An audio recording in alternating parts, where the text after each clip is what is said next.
Welcome, everybody, to another episode of the Behind the Struggle podcast. I am your host, CEO, and I am joined by the one and only. That's right. Your girl, Alexia. Welcome back, y'all. Welcome back, everybody. And today we've got a special episode for you guys because today marks the 50th birthday of hip-hop. And today we're going to crown one album to be the greatest of them all in the last 50 years of hip-hop. That's heavy. So we have our panel. Oh, go ahead, Alexia. No, that's a heavy. Thanks. Happy birthday, hip-hop. All right, well, we got our Happy birthday. Yeah, happy birthday, Bob. Oh, yeah. Happy birthday. Weird. I'm done with you.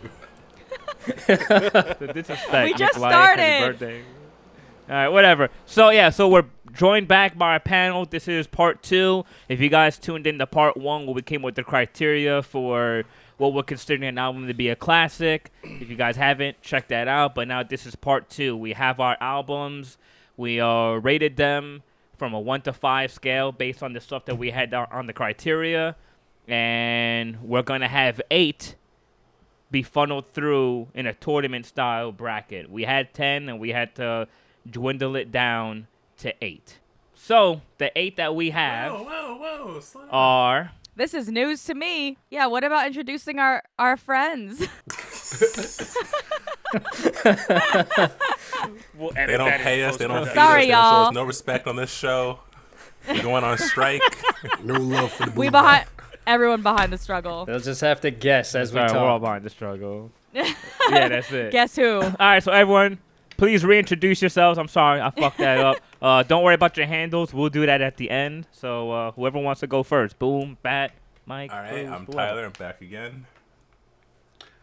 I'm also Tyler, aka Boom. Chris Cruz, the originator of the boom bap somehow. I'm Michael, and I'm related to one of the creators of Behind the Struggle. Post your guesses in the comments. Ooh.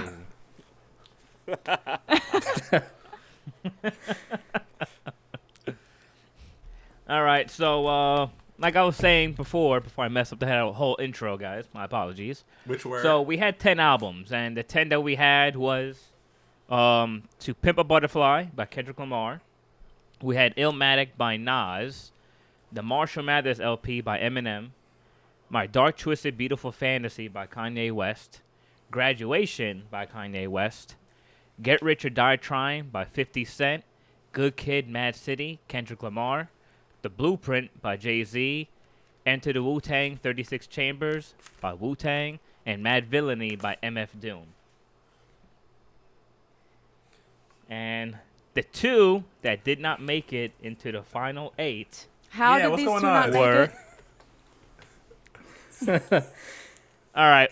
Yeah. So what do are you guys talking want to do about? it live now? Because Yeah. I was trying to do it before. All right. Oh, I thought Alright, you fuck it. guys Alright. made the decision without me. I was like, wait. Definitely. Why would we do that? I All right, guys. already made names for them in the hat. Now I have to go get them out. It's a really gross hat, guys. You don't understand. You're adorable, guys. We don't got a big budget for this. All right, guys. Men don't communicate, as All you right. can see. All right, guys. So I guess we're all going to name what our last one on our list based on our scores was. And this is recording, right? Damn. All right, everyone Yes, go this is around. recorded. Yikes. You want to start it off? Whew. Yeah, I'm going to let Boom and Bat So I start had that off. Marshall Mathers LP as my number 10. You're a hater! He is a hater. No, There it you're is. lying. Tell me the one you There it actually. is. I'm There it against is. you. You're a He is hater. He's a big hater. No. But what I had Marshall Mathers LP. That is completely biased. I'm not a hater though. Alexa, out of curiosity, are you a Marshall Mathers LP fan I am. by chance? No, 0%. Zero. Okay. So All right, that's cool. that's Okay, we got that out the way. All right, so the Tylers, Boom and Bat, both had the Marshall Mathers LP as their number 10. That's Cruz, wild. what you have? Well, I'll just throw it out there. I didn't do like an official listing, so I didn't have an official like 1 through 10. But just kind of going off the discussion we had and gut instinct, my number 10 would probably have been Enter the Wu-Tang 36 Chambers. Mike, what about you? Yeah, Enter the Wu-Tang 36 Chambers is my number 10. Alexia. Next. Ooh, interesting. Yeah, and for me, was Enter the Wu-Tang 36 Chambers by Wu-Tang. That was my number 10. Really? Alexa, what was your number 10? So I The misunderstood assignment the kept assignment. changing constantly, to be fair. Yeah, there was no. Oh, yeah, okay. You're all right. Okay. It kept changing. So I didn't do that. Yeah, Neither did so I. The reason why I didn't have you do it was because you've already established that, you don't really listen to albums like that. And I know we told you to listen to Illmatic and to Pimp a Butterfly. Yeah, so that's So all I I felt did. like, yes, and that's fine. That's why we're Okay. like, we'll decide that instead of having you get involved. Oh, well, I'm down to break that. It's not even a tie, but let's get Wu-Tang out of here because y'all hate on Eminem for literally We're no not reason. hating. No, You're doing it on purpose because I I'm did it here. before you were here, too. I Yes, did it you like are. 4 days ago. There's no way. No. I listened to the album 3 times since you last met. There's no way you're like, He oh, all these albums are better when than did this Eminem's. album drop? No. That's how long I've had it out of my Listen, list. it's a good album. Some might say it's top 10. Haters. And Number others might 10 say out of at 10. 10. I don't think it's number one, but it's definitely not number last. could- So We're going to work on counting. Hold on. Number last. Tune in Very next good. season Yes. for our hold counting on, I'm podcast. looking for Words. Wu-Tang in my hat. You would have thought I was Dracula. What? But we teach Alexia how to count. She's still fresh from the lab. All right, Wu-Tang's out, yeah? Wu-Tang Clan. Yeah, Wu-Tang's Because gone. with or without my vote, yeah, so whatever. Yeah. Look, I just want to put a disclaimer before we continue going forward. Look, listeners, we're not gonna make everybody happy. We're gonna piss a lot of people off. You're going to piss me and off. Yeah. And you know what? We're only going based on the criteria, and the criteria is to help us with our biases as much as they can. So I just want to put that out there before we continue trudging forward. That people are like, are these guys fucking crazy? Just for a recap. I just want to put that Yeah, out that's there. bold. We picked 10 classic albums, and now the goal is which album is the best out of these classic albums. And the criteria Among for the classic album was impact, timeliness, replay value, production, sequencing, no skips. Correct. Yes. We graded them on a 1 to 5 scale. Thank you guys for helping More or me. less. Yep. Yeah, I didn't do that. 1 being the least, 5 being the best. All right. So, what did you guys have as your number 9? Well, my number 9 already got knocked out. I had 36 Chambers. I did the Wu-Tang as my number 9. So what was your number 8 then? No. Settle down. Doesn't matter. It does So matter. for- I'm for- curious. For my number 9, got Get Rich or Die Trying. Wow, you are removed You're from this going to podcast. die trying to explain that logic. That was such a politically correct way of removing him. Wow, you are removed from here. All right, Cruz, what was your number 9? My unofficial number 9 would also be Get Rich or Die Trying. If we can get some love and support for Cruz in Really? the comments. Indeed. Wow. There's a lot of Alright. fuckery abound in this podcast so far. Golly. Mike, what was yours? So Tyler's about to get real upset, but Mad Villainy is number 9. There it is. Yeah, you guys can't see him, but he just pulled out the vinyl. That's what I would have voted for, but I didn't listen to it, so. Just a little behind the scene look on how things are done around here. Oh, I didn't listen to that. It's probably less. Yeah. I didn't We do just it. put the disclaimer, don't be pissed off at us. And Elka's like, I didn't even fucking listen to that shit. Yeah, for me, my number 9 was also Mad Villainy by MF Doom. Crazy. Oh, shit! Disrespectful. Now there's 2 for MF and 2 for 50 Cent. I guess I'm the tiebreaker. Hey, you can throw your dagger. Go ahead. Yeah, 3 Tiger. Katana, Well, come that's why I on. want to know what Tyler X's was number neither 8 of those. was. He told you. Oh. Are you seriously waiting for me to answer? I never listened to Mad You Villainy. wouldn't like it, but it's really good. Okay, so it's horrible. Let's get it out of there. That's crazy. Thanks, Tyler. Oh, you I'm mad? about to be a villain. Marshall Mathers LP? Anyways, Mad Villainy's out. Super down Dr. Doom. Jesus. Thanks, MF. If Doom. anybody listening, I am so sorry. That's all I want to say. Yeah, this is all your I know I fault. contributed to it. I'm about to I lose some friends contributed too to because it. of you. I just want to say, Jesus. Doom, I have no R.I.P. Jesus, I love take you, the you're the wheel. GOAT. Oh, yeah, R.I.P. Big facts. We already figured he's not the GOAT, though. So Cruise. We was having a nice evening. He wasn't even top 5, Why actually. this man taking shots in the afterlife? God damn. Just saying. I mean, I Wait, was there for the move back, discussion. you guys. Just saying. He's the goat in my heart. That's what matters. I would. the I'll man never rest, take Cruz. that Let the away man from rest you. in I'm peace. just, trying to be consistent. I like that, Cruz. All right. Tyler's like consistently Thank you. wrong. So Alexia, based on your little doodles that you had that you're about to put in this Why you hat, say it like what are the 8 that we have left? your little doodles? All of them except for Wu-Tang and MF Wait a Doom. What do you second. mean? Wait a second. I have a question. I Oh, have a great. quick question. What? Didn't Marshall also get 2? But then Alexia Take your didn't time. vote? No, there were 3 for. What? But that was including Alexia. What? Well, because when we were first knocking out Wu Tang, it was 3 for Wu Tang, 2 for Marshall. So we said, all right, Wu Tang's out. Now what you're saying is that since there were 2 votes for Marshall Originally. originally, it was a 3-way lock. So- But either way, Alexia would have been the tiebreaker, and Doom was out.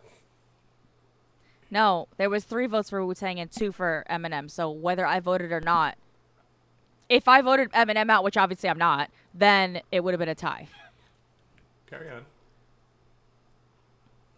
Okay. Okay, we got that situated. What about my doodles now? I'm sorry, what was that? What? Wait, I'm gonna pause your pause. What the? Bro, you good? I'm gonna pause your pause. Yeah, so if you could just for the sake of the audience, rename the 8 that we have that are gonna be put into this tournament Oh. bracket. Good Kid, Mad City, Kendrick, Blueprint, Jay-Z, Marshall Mathers LP, Eminem, Fantasy, and Graduation, both by Kanye, Illmatic, Nas, Get Rich or Die Trying, 50 Cent, To Pimp a Butterfly, Kendrick. All right, And those just are the for 8 those that of you we playing have. at home, they Guys. put 50 Cent above Doom. Crazy. All right, carry on. Says the guy that tried to eliminate my boy M on the first And round. the breaks. So I kind of hope that the bracket, though, kind of because there's 2 Kendrick on here and 2 Kanye. I kind of hope that, like, the bracket has, like, the albums going head-to-head. That would be interesting. It's interesting. I actually said that before you hopped on. I was like, that'd be interesting if that happens. All right, so Alexia, let's shake it up, draw these names for the hat, and then we'll get this tournament started. So, do you want me to do it in order, like like this, or are we What, doing that like shit's the pick a? rapper. Maybe Noise just is go that? like side to side, or Oh, Got you. RPM. Okay, Do you so. guys think that, like, in order, or one side and one side? Oh, look one what I side, picked one first. side? Oh, Hey, oh wow, Wow. Marshall Look at Mathers that. LP. might have to How stand. how crazy. it's wild. all right. That's wild. Okay, Marshall Mathers is going against. What just happened? Wait, what? What's happening? Graduation. Graduation. Y'all haters. Yeah, So yeah, my bad. Oh, this is not shaping up. I think This I can be is- pretty objective about graduation. No. Oh, Yo, no. yo, Alexia's All right, cheating. so what was the low-key. second? Alexia's What's the cheating. second Get tournament? rich Get in the or comments. rich. perish Get in the comments. in your attempt. so biblical. Oh. I'm picking the names. Get with the program, Tyler. Illmatic. Against Three Illmatic. Matic. Goodbye. Goodbye. Yeah, this is. Tournament styles already. Damn. I'm not Yeah, cheating. she's not even trying. That's crazy. To be a pimp a lot. butterfly. Butterfly. God damn. That's a championship fight in the first round. No, Get Rich or Trying versus Illmatic, right? Yes. Okay. I thought we were- Pulling I these thought we names were gonna- randomly, and I'm writing them down. that would have been a crazy battle. As Yeah, the first as the one. first one. They get to pick a butterfly. I'm like, God damn. All right. Good So- kid, Good Mad Kid, City. Mad City. Oh, Whoa. you serious? God damn. What? That's gonna be hard for me. That's gonna be This tough. is gonna be difficult. We got a long Alright, night let's ahead move of on. us. So then the last 2 are gonna be Blueprint and Fantasy. Oh, I mean, Okay. That's that's interesting. you know one. what? That's actually not as unfair a pairing as you would think. All right, so first bracket is Marshall Mathers LP versus Graduation, Eminem and How about- Kanye how about- West. Can I just What do you answer two for go everybody first? and just say I know what I'm gonna graduation and say. move on to the next round? Ken, okay, so You're your bias welcome. has got you removed from this conversation. What about anything Just on my kidding. screen indicates that I am biased? So me and you can't talk because we're obviously going to Interesting. choose Eminem and Kanye, respectively. I mean, objectively, guys I are- mean, that's okay. Realistically, okay. I mean, I mean, do you guys want to? Yeah. One of you two go first. Alexia, you're the big Eminem fan. Do you want to Ladies first. So speak on behalf I- of the Marshall Mathers before LP? I misspeak, I crazy want to how he know didn't even how answer much the of question. graduation did Kanye actually write himself? Oh. Oh, Get plot that. twist, nigga. Outside of hooks, all Yeah, of she hit it. you with a sneak missile. I want to. Man. I want to say Outside of the chorus? outside of the white community, Yeah. who in the black community, especially in hip hop, is using the Marshall Mathers LP as an influence for their career. I know. Noticed that. I did notice Damn, that. he I brought feel like race M right took into that it, too. W. No, in Yeah, that question thing. with a question. I said outside of hooks, Creeping. Kanye West. What? Kanye wrote the bulk Outside of hooks. outside of the hooks. Kanye Oh, outside of his hooks? outside of choruses, Kanye was responsible for the writing of his album. Now, mind you, like a lot of artists, there's Are you guessing, collaborative though? efforts. No, 100%. Next week. There isn't And we're anything I don't gonna- know about the album making process of any kind. Admittedly. you know, Alexia, real quick. No, you know, This man man say, is "Yo, on watch how you Kanye's talk dick, to like me." for real. that was a little bit crazy. Listen, hey, Man, first round is spicy. no lies told. But if you want to talk about influence, I not think why. Eminem has influenced far That more has nothing artists to do than with it. Kanye ever has. That's not gonna do it. Kanye has definitely influenced many. God damn. Yo, this is crazy. Why? I argue. You know what? Because it's not just the rap. Why is that crazy? Why?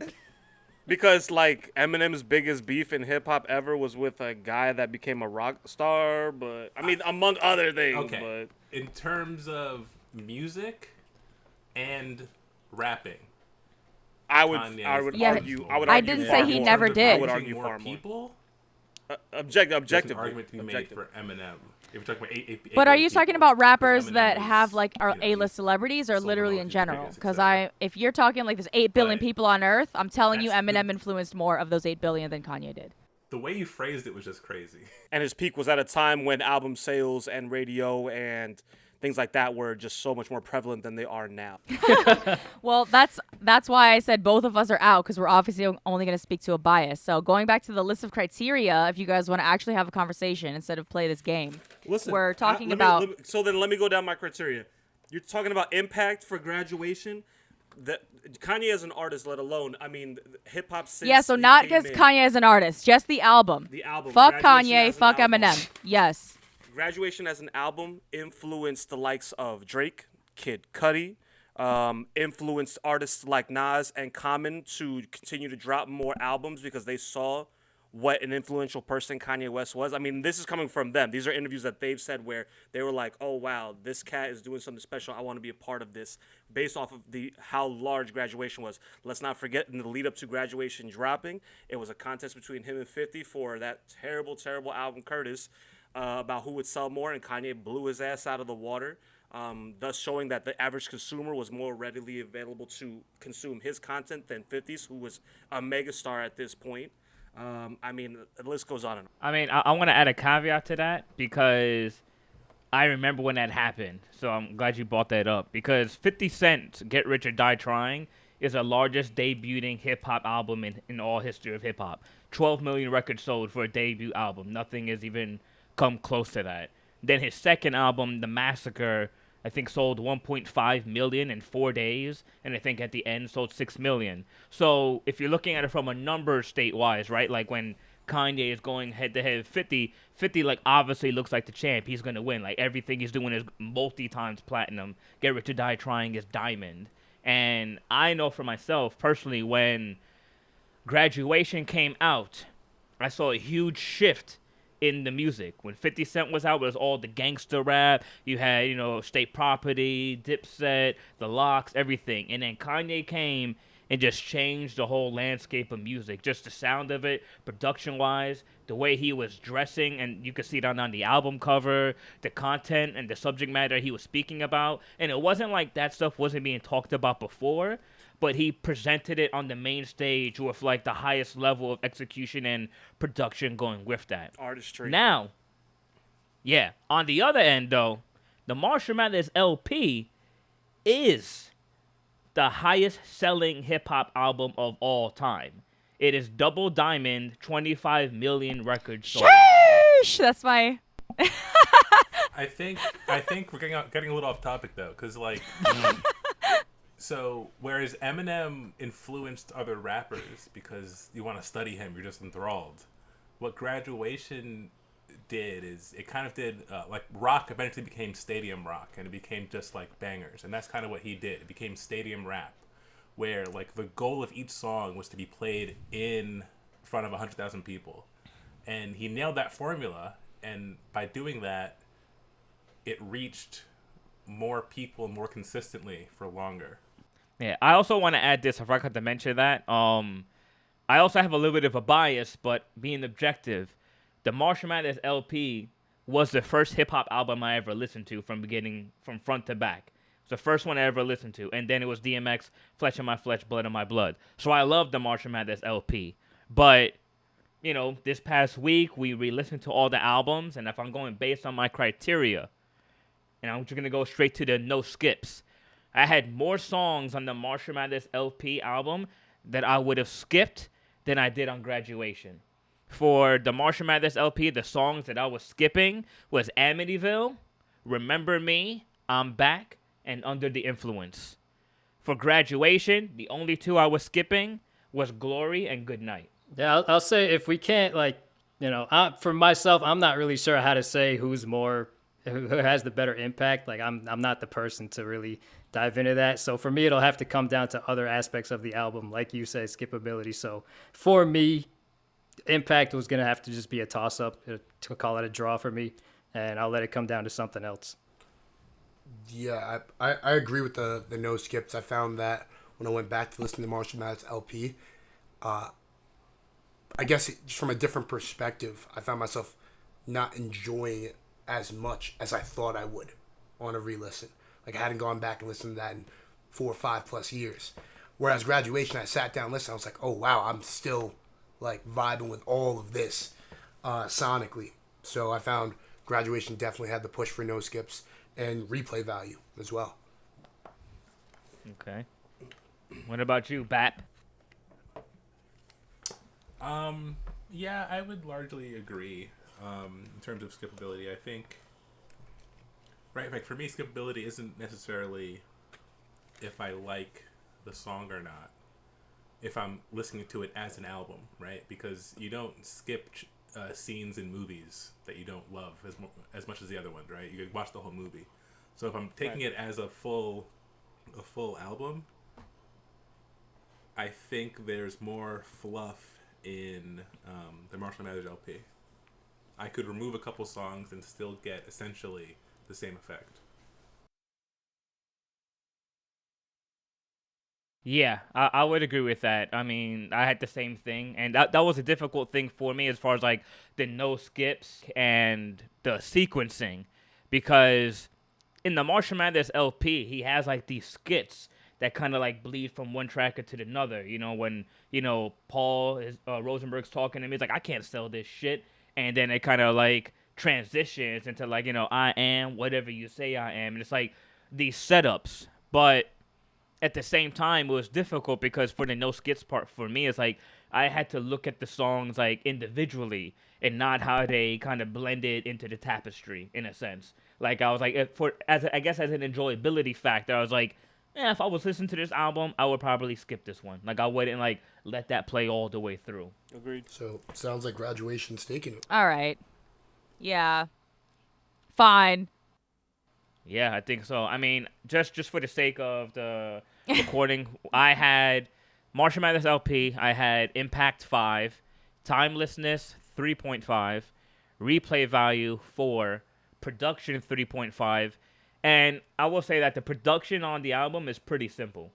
Like it's nothing like outstanding or like stands out. I was like, the beats are like. Yeah, it wasn't incredibly complex. Yeah. Yeah, it was like, but I get it. Like the forefront is Eminem, his lyrics, the rapping. So production, I gave that a 3.5. Sequencing, because of the skits, I gave that a 4. And in no skips, they got a score of 3 for me. Graduation, impact had 5 for me. Timelessness, 4.5. Replay value, 5. Production, 5. Sequencing, 4. And no skips, 4. For me, Marshall Mathers LP, impact was 5. Timelessness was 3. No skips was a 2. Production, I gave it a 4. I think you said 3, Chris. I gave it a 4 for production just because it was good for what it was. It's the same thing as if you look at an older album, if you're looking at 80s or 90s, and it was just that, boom bap style of hip hop. It was very simple beats, but for its time, it was fire. And then sequencing, I gave a 3 because the way the skits kind of set up into certain songs, but not others. And then replay value, though, overall, I gave it a 4. Graduation, 5 for impact, 5 for timelessness, 4 for no skips, because for me personally, the only song that for me I would consider a potential skip is Drunken Hot Girls. It was wild blasphemous that you said Gloria and Goodnight, but okay. Calm down. Production, 5, sequencing, 5, and replay value, 5.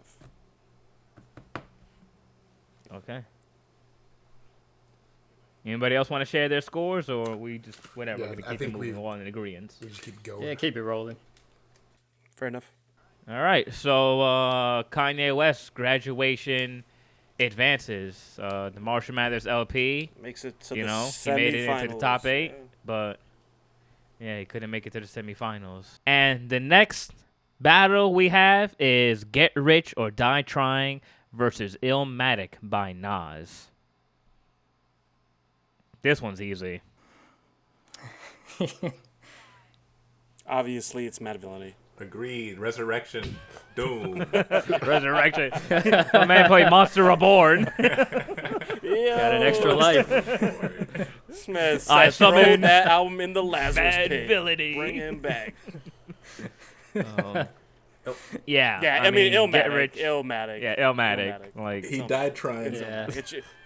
Yeah, your favorite rapper's favorite rapper loves that album, so it is what it is. Now everyone's got Doom love. He got Now rich, gone. though, so. Y'all punks.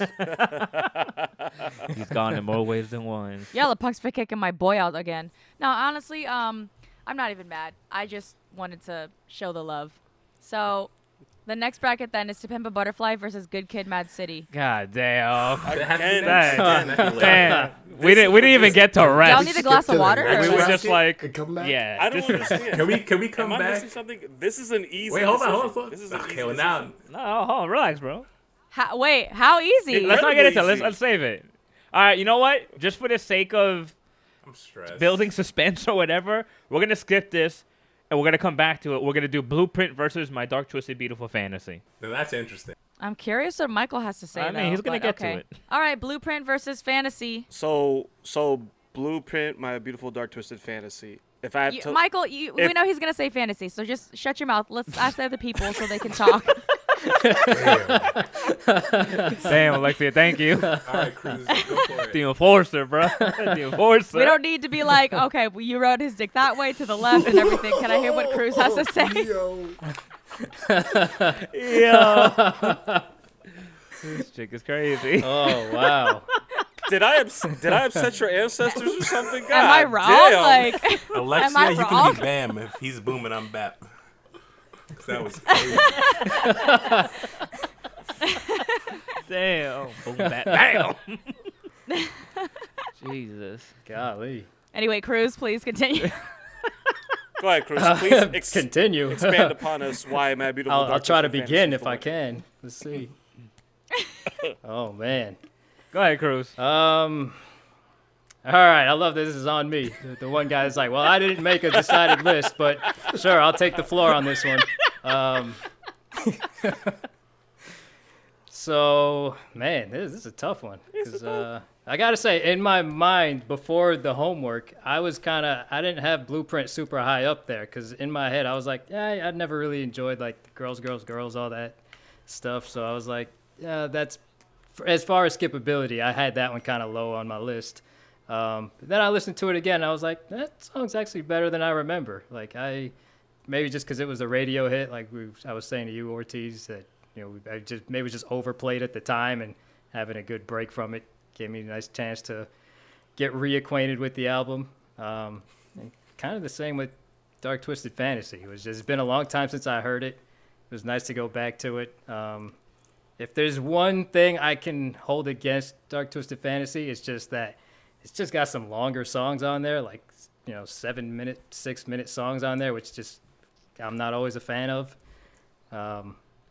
So I like a nice, short, concise album, but overall, I feel like I might have to give it to Fantasy anyways, just because it's just that good of a project. Interesting. All right, Cruz, thank you for your perspective on that. I guess for you, it's still Dark Twisted Beautiful Fantasy that wins it out. Yeah, I'd say so. I would venture to say that My Beautiful Dark Twisted Fantasy is the winner between these two albums, although in timelessness, I got to give, the edge to Blueprint as well as production. I mean, the production value on Blueprint is fire. Just going back and re-listening to it, I was just like, oh wow, there's like maybe 1 or 2 skips max on this album, and that's saying something for a Jay-Z album, because I feel like on a couple of his other albums he's got some filler tracks in there from time to time that they don't fit. But I didn't feel that way about Blueprint. But overall, My Beautiful Dark Twisted Fantasy from start to finish is immaculate. I mean, I think that the production, at least the mixing on the Kanye album, is atrocious. I don't know who mixed this, but like his voice is sitting in a weird spot versus the music. It's rough. I listened to it on 2 different headphones just to be sure. I don't know if I'm bugging, but it was rough. Having said that, the sounds are really good, but the way it's mixed sounds very strange. That needs like a remaster or something. That was my biggest flaw for that album. I had my 10 written out. I have it pretty low. I have it 3 lower than I had Blueprint. I'm comfortable going either, but I'll say Blueprint for me. Not by a lot, but I'll say Blueprint. Yeah, I had Blueprint over Fantasy as well. Going in, I did not think that would be the case. But I think, like a bunch of us here, re-listening to Blueprint, I found a new appreciation for it.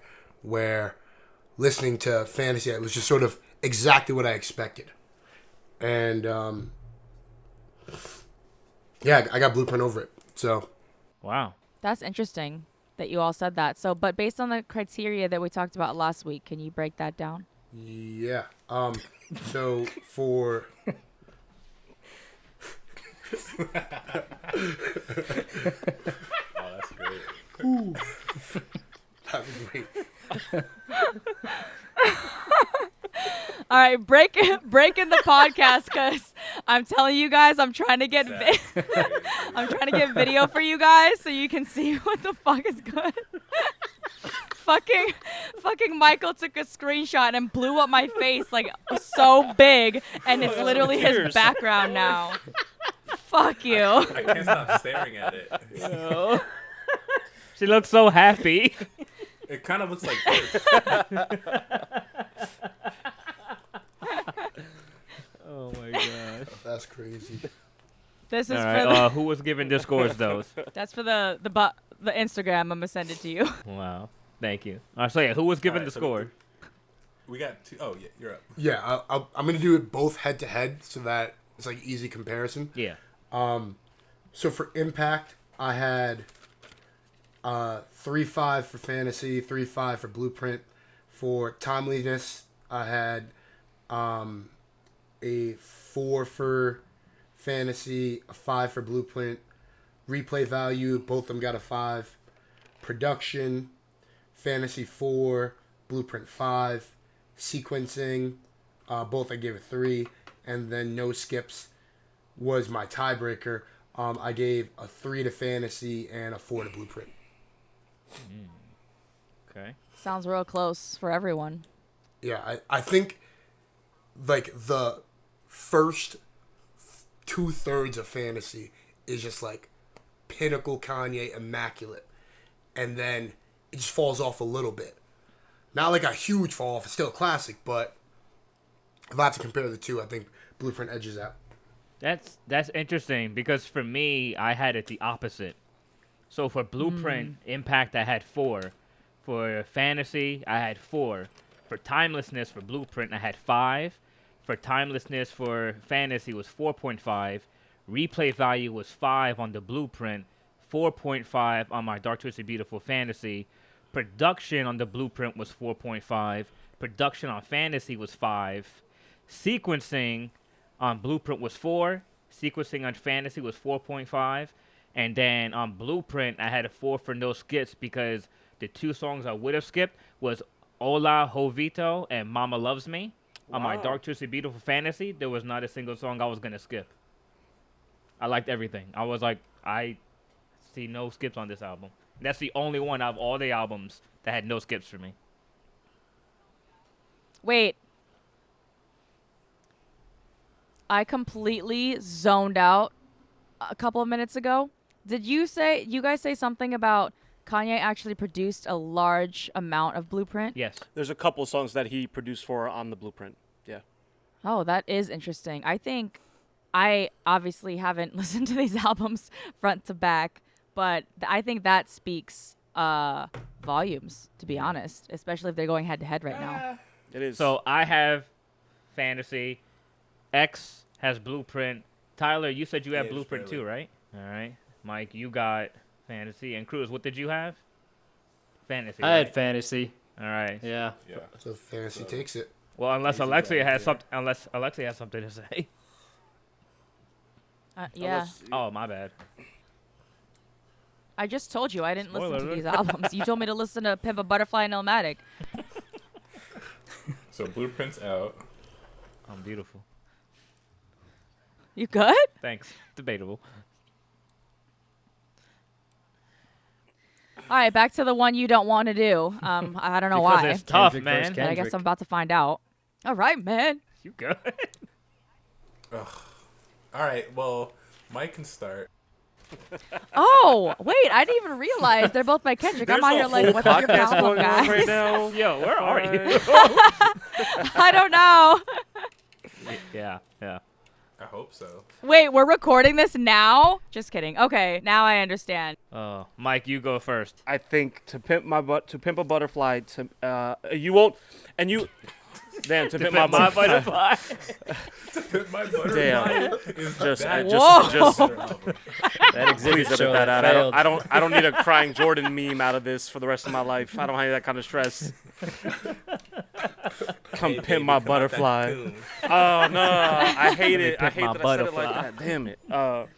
No, like you guys might be shocked by this, but to pimp my damn it, to pimp a butterfly. Got me fucked up out here. He really wants his butterfly. This man being dark. Shit, Y'all I ain't got even some know. light-skinned Drake tendencies out here tonight. God damn. To pimp a butterfly is a 5 across the board for me, start to finish. Start to finish. Good Kid, Mad City is not. Good Kid, Mad City, I gave for impact. Really? This is gonna be a shocker now. I gave it a 3. Timelessness though, a 5. And I know this might seem contradictory, but hear me out. I don't think anybody's looking back at Good Kid, Mad City right here, right now, and saying that it had a bigger impact than To Pimp a Butterfly, let alone impacting hip hop at large. Was it a great album? I mean, a great album? Yeah, 100%. But I do not see, hear, read of anybody shouting out Good Kid, Mad City as like, oh wow, like this is why I want to make hip hop, or this is why I listen to hip hop, more so than say To Pimp a Butterfly, where just the social impact alone would carry this album for eons, at this point, let alone talking about its production value, talking about whether it's got no skips, its timelessness, its impact. I mean, just its social commentary alone is enough to carry that album through and through. Whereas Good Kid, Mad City, it's telling an amazing story. It's giving you a guttural, very visceral account of what it's like growing up in Compton. Kendrick's, loosely based experiences as a young man come into his own, but I got to give To Pimp a Butterfly I got it there at that time. Yes. I got to give it the edge over Good Kid, Mad City. Overall, I have to. That silence sounds like y'all agree. So Who wants to go next? I'm gonna say that I agree. I think it's clear that To Pimp a Butterfly is better than Good Kid, Mad City. Not by leaps and bounds, but I'm gonna leave it there, and then I'll bring up rebuttals if I have to later. You know, me and Bap were talking about this on the side. Boom Bap Pop podcast coming out soon. And it's tough comparing the two because in some sense, I feel like Good Kid, Mad City is the best Kendrick album, but To Pimp a Butterfly is Kendrick's best album, if that makes sense. Right? We wouldn't have Kendrick Lamar, I don't think. that makes a lot of sense. Thanks, Alexia. Thanks, Alexia. Appreciate you. Boom Bap Why do y'all Band. get quiet when I taking it say in. some Because shit? he's Fuck He's y'all. like making a point. Yeah, you just come out of nowhere left field. It's like, what? It's like a No, but it's like a like Diddy. we- It's What, like I a can't Diddy talk? ad-lib. It's my It's just podcast. Left field. God damn. No, but it's so tough. Like when I sat down and made my list, this was my 1 and 2. Good Kid, Mad City, shit. and To Pimp a Butterfly. So it was really hard to go back and like take bias out of it because at the time of listening to Good Kid, Mad City, it was my favorite project out. Like I listened to it top to bottom repeatedly every day, and it made me a Kendrick stan. Versus To Pimp a Butterfly, it's like as an artwork, it's phenomenal, but it doesn't have that same impact for me. And I think you said it well when you said that it's such a far-reaching project that you can't really compare the two in terms of impact on a social landscape. Like To Pimp a Butterfly had so much commentary of what's going on versus Good Kid, Mad City. But it was just tough. All right, so I'm going to weigh in now. So for me, Good Kid, Mad City actually edged out To Pimp a Butterfly. And the only reason why for that, because on everything else, they were basically tied. For impact, they were both 4.5. Timelessness, both 4.5. Only replay value changed. Replay value of Good Kid, Mad City was a 5 for me. To Pimp a Butterfly was a 4 for me. Production on both of them was a 5, and sequencing on both of them was a 5. No skips, though, is where it changed for me. To Pimp a Butterfly, I had more songs that I would skip on there than I would on Good Kid, Mad City. Now, this was difficult because, obviously, Kendrick, after me listening to all these albums and these classics, I have just come to the conclusion that he has mastered the art of putting an album together. Like, nobody does it like would him. agree. Like, it's actually it's amazing. It's honestly amazing. And To Pimp a Butterfly, it's really hard because he speaks in vignettes as far as like different stages in his life where like dealing with fame and being pimped as an artist, but then also having survivor's guilt because he got out the hood, but he's this famous person who came up from this difficult place, and even the stories he tells on how much a dollar cost. And then what's even beautiful about the album, I think it's after King Kunta or the track before that, at the end of every single song, he starts this poem. And then he starts a couple lines of the poem, and he stops it short, which kind of like is a nice lead into the next track. And then after each song, he lets a little bit more of the poem out and out until it comes to the full end, where it's like the punchline that it's this poem he's been reading to Tupac the entire time. And that's like, oh shit, like, this is crazy, and the shit that he's talking about. So that's why, like, it's hard for me to say the songs that I had for No Skip was For Free, You, and Mama, was because taking them out of the context of the album, I wouldn't have enjoyed those as much. Like, those would be ones I would skip. But in cohesion with the rest of the body of work, it makes sense. Like, it tells this narrative, it tells this story that drives everything forward. Now, with Good Kid, Mad City for me, though, the only two I skipped, and it was literally, like, barely, was Shireen and Compton. The first track, the first opening track of the album, and the last one. And everything else for me, I was like, is fire.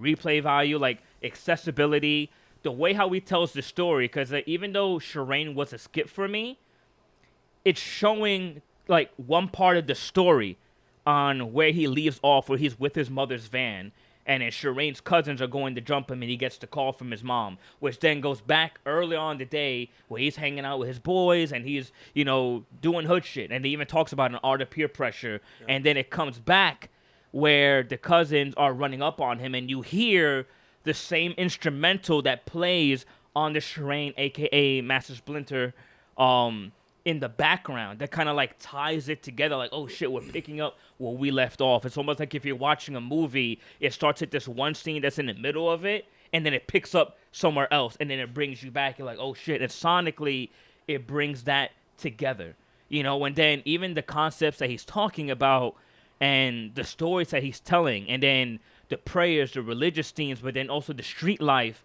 and the way how he puts it all together, but also the music is so accessible and enjoyable at the same time. And to me, that was the thing where it was like, if I play this album in the background and I'm just riding around in the car or I'm chilling in the crib, I enjoy the album. I'm over here, bitch, don't kill my vibe, or man down, where you from, my nigga? And then if I decide to listen to the album more intently, I take away more from it. I'm like, oh shit, like this ties together. There's deeper things going on here. Whereas to Pimp a Butterfly, I think you have to be a bit more intentional with your listening for that. And that's not a strike against it in a sense. I just think from an accessibility standpoint, it's probably not as tangible as Good Kid, Mad City because it's so dense. I think that there's some contradictory though, because you don't, like, you keep referencing Good Kid, Mad City is like a movie. The first time you watch a movie and you want to give it a rating, you don't put it on the background. You watch the movie, right? Mm-hmm. And so for skipping a song like For Free, I don't think if I'm listening to the album, I'm like, all right, it's Thursday night, I'm going to listen to the album. I don't think you can skip For Free. That's an integral, for so many reasons, an integral song to the message of the whole album. Agree. It's the album as a whole is less accessible, but you know, I thought we covered last week that it's not necessarily about what's most accessible. Like Mad Villainy was on here. That's not very accessible at all. No. It's not about accessibility. It's about once you've committed to listening to the album, can I skip? I can skip Drunken Hot Girls off Graduation and still get the gist of the album, still enjoy the album. Yeah, didn't last week you guys say something about you have to play them in the order that the artist provided versus not doing that? That's the sequencing, and that's the thing like I had a hard time with. Like, and just for the record, like, we're literally fucking splitting hairs. Like, these are both immaculate albums. Like, not ones like, right, for sure. Yeah, they're both amazing. But yes, that's the whole point, though. Is it's a split hairs, right? Yeah, exactly. So to what Alexia is saying, I agree. The order, which is the sequencing, which is why I gave both of them a 5, because they tell these stories, they tell these narratives, the way that the tracks are placed on purpose. But when it came to no skips, that's where the part to me, I was like, all right, like, are we just looking at the tracks individually? Because the criteria beforehand is looking at how it kind of melds together, how one track leads to the next and vice versa. So when no skips, well, it's the whole album. Yeah, the whole album. So when I was looking at no skips, I was looking at it individually, like individual songs. So I wasn't sure if, like, you know, maybe that was the reason for me. Well, I don't know if y'all want my opinion, because I obviously haven't listened to all these albums, and you guys know way more. This is gonna be the most entertaining. So I haven't. Get ready, y'all. Don't hate me, but I listened to Pimp a Butterfly purposely because you asked me to. I didn't listen to Good Kid, Mad City. So all I want to say is, when you were saying that Good Kid, Mad City felt cinematic to you, Butterfly felt cinematic to me. It was sort of like, to me, I would have to listen to this album intentionally. I don't know if this album would ever play randomly, and if it did, maybe on shuffle, it wouldn't be the story that he's telling. And this underlying theme, it was like hinted at, but it was very obvious if you listen to the whole album. But at the same time, again, the Kendrick, like you said, is so talented, and he's so good at putting things together and like what he does and everything.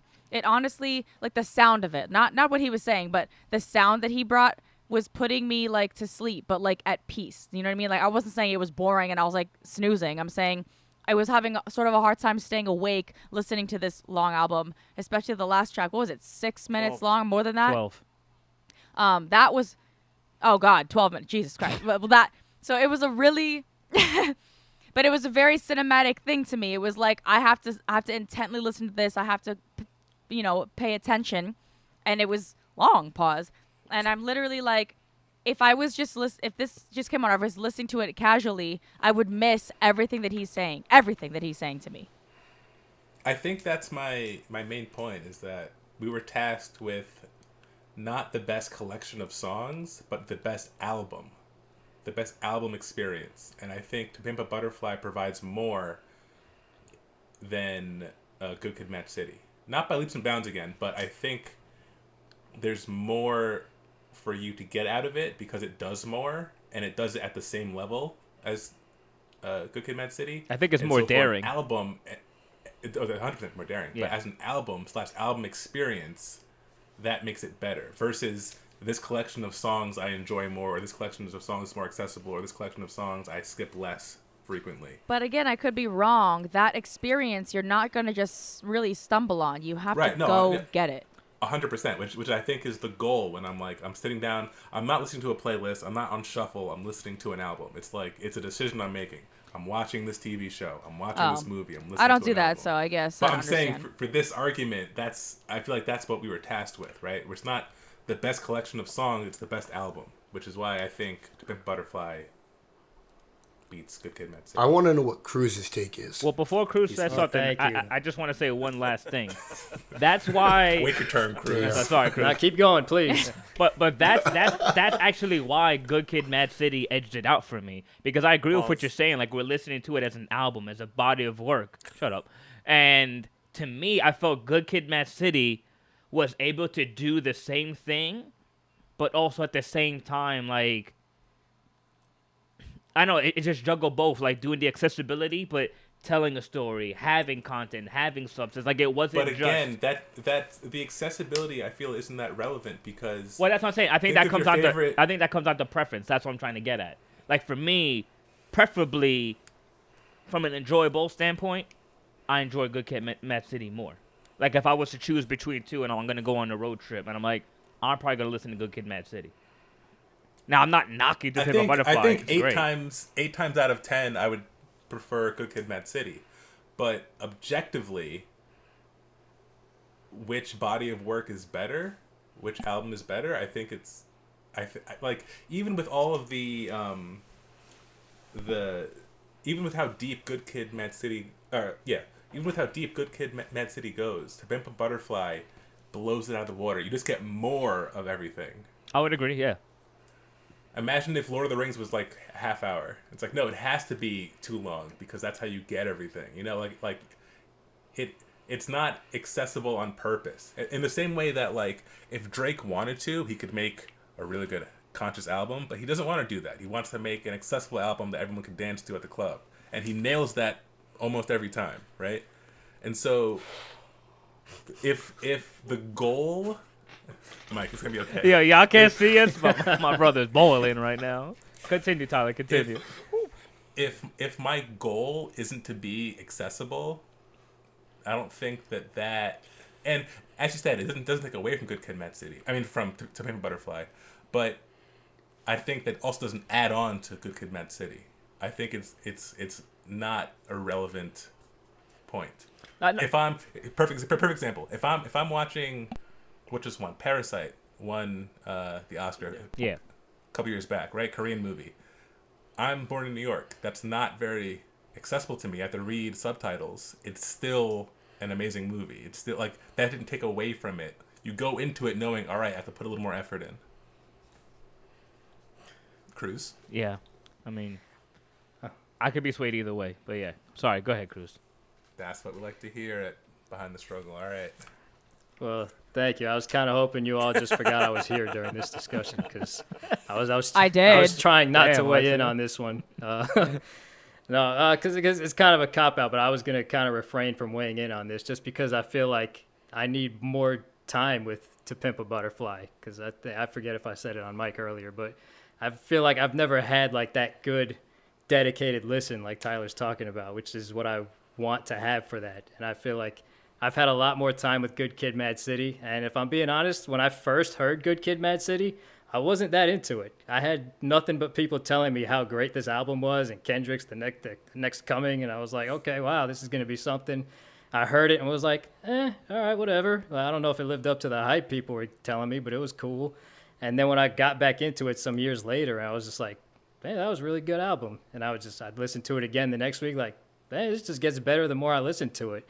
And I haven't been able to do that with To Pimp a Butterfly yet, so that's on me. It's been out for long enough, but I just haven't, my life just hasn't gone there yet. So Interesting you said that, because going back to how I thought it was like a very cinematic feel, it's an album, so it's maybe a little different, but I typically don't watch movies twice. And then, if you do, you'll notice things that you didn't notice the first time, for sure. But, like, I'm not going to, like, have a movie on repeat or this album on repeat. So I'm glad you said that. Yeah, it's happened for me several times through the years with, even J. Cole, who I love. I've had to go back to some of his albums after the fact and be like, damn, I really love this more than I did on my first listen. So, yeah, that was kind of where it was. I've had kind of like distracted listenings to Pimp a Butterfly, and was like, it's always been in my mind to be like, I really need to go back to this and just focus and just have nothing else going on and listen to this album. So I don't feel right weighing in on this discussion just for that reason.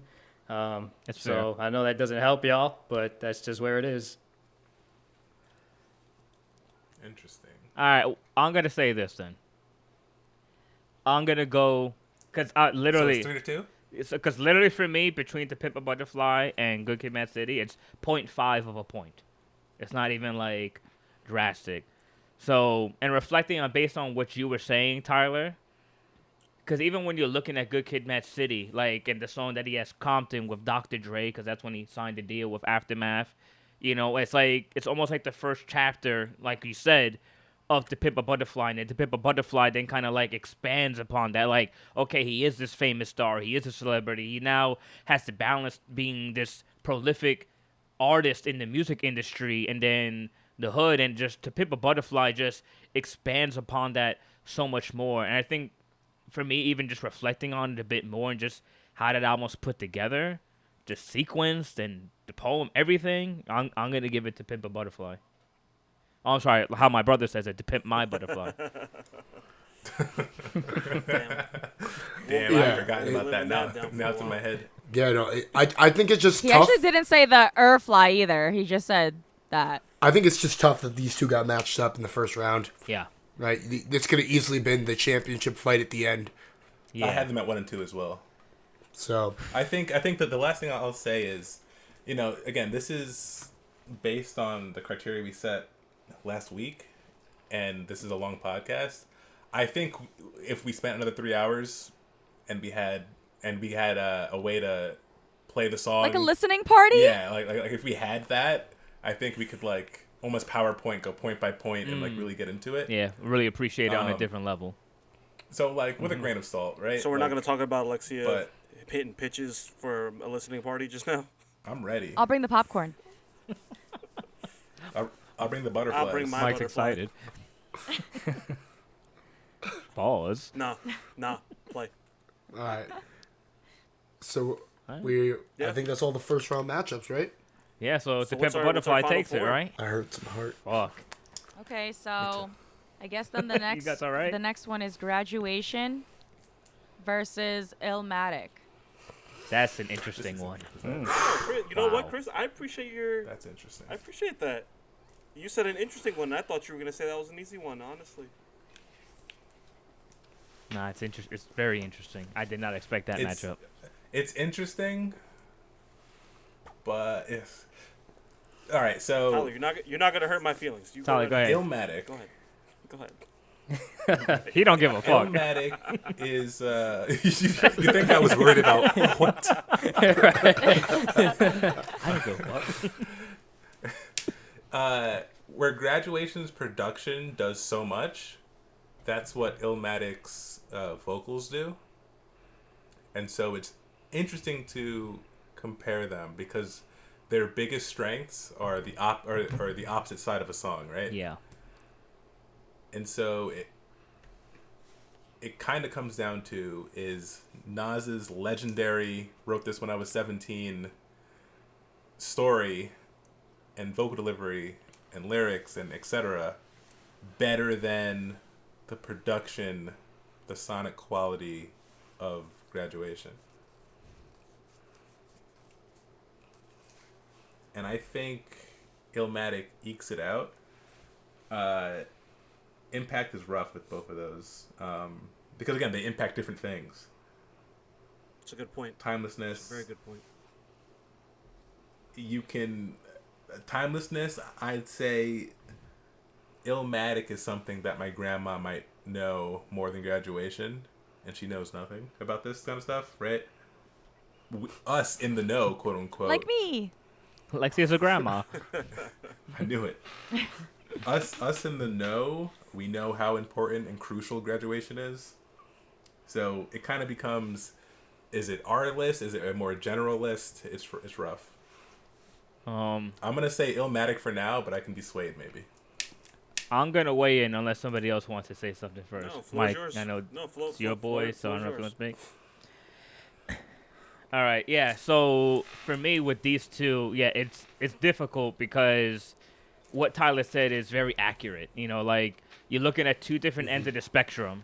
You know, but I remember us speaking last time when we were talking about production, and we're like, how do you kind of measure that, right? And I think it's how does it serve the project itself, you know, and also the time and when it came out. So obviously, Graduation came out in the 2000s. Illmatic came out in 1994. So obviously, the technological advances in producing and making beats had advanced by a lot at that point. But with Illmatic, he basically had the Avengers of top producers at that time working on this album. He had Primo, Yeah. Q-Tip, like everybody, right? And there are things on that album that a couple of things that edged it out for me about Graduation. It isn't by like a landslide, but the thing is this. I still personally have not heard an album like Illmatic where when I listen to it, if I feel the atmosphere. I could smell Queensbridge. I could taste the air. Like there's certain songs, like on the song Represent, the way how those drums hit are ice cold. And when you hear the guys in the background, represent, represent, it's like almost you can feel the frost coming off of their breath when he's doing that. New York State of Mind is a hip-hop classic. It's basically a New York anthem, you know, that everybody knows about. Can I ask you then? Oh, go ahead. I wasn't Since done. This theme I noticed. You're not gonna finish if no one interrupts Well, you. I gotta keep So going. I think if that Boom, bap, theme and was boom. heavy in Illmatic. It was very based on Queens and New York. So if you weren't born and raised in Queens, do you think that it would have made a difference? Yes, definitely, because when I still listen to the album, it still kind of transports me to that. Because the thing was, like I said earlier, my first hip-hop album that I ever listened to was the Marshall Mathers LP. It was not Illmatic. It was Eminem. I was put onto Illmatic later when I started rapping, and then people in the industry were telling me, if you're going to be a rapper, this is the album you have to listen to. This is the one you have to study. And that's another thing why I want to go with Impact, because the Impact is very similar for both, but I got to edge it out for Illmatic because, like I said, Graduation earlier did a whole shift in the culture when it came to the production, the content that people were talking about, because like I said, 50 was the biggest thing, so it was all gangster rap. Illmatic, though, when that came out, it was the album that let the world, even the culture, like other rappers that were inspired by it at the time, like Biggie, Pac, countless other rappers that showed that hip-hop is an art form to be taken seriously. Illmatic was that project that did that.